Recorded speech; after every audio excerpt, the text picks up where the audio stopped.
Hey everyone, welcome back to Bit9.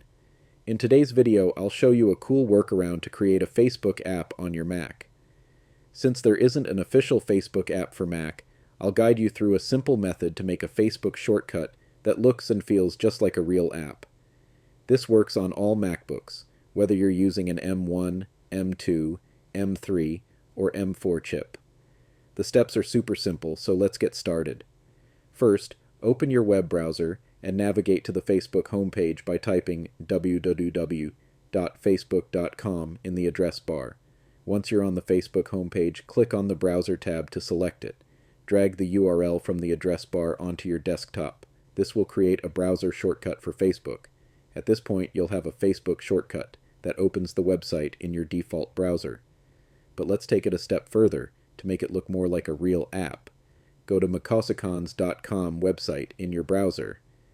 I will leave the website link in the description of the video. In the search bar, type Facebook to find a high-quality icon. Pick an icon that you like and click to download it to your computer.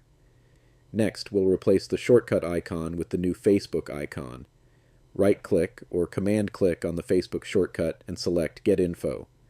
In the Info menu, drag the downloaded icon into the top left corner where the current icon is. You can also rename the shortcut to Facebook by clicking on the name and typing in the new name. Finally, to add this new Facebook app to your dock, simply drag the shortcut into your dock. Now, whenever you click on it, Facebook will open up in your default browser. This method isn't just limited to Facebook.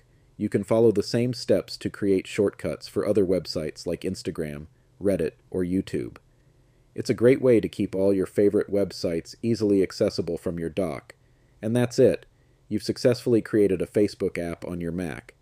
If you found this tutorial helpful, please give it a thumbs up, and don't forget to subscribe to the channel for more handy tech tips and tutorials. Thanks for watching, and I'll see you in the next video.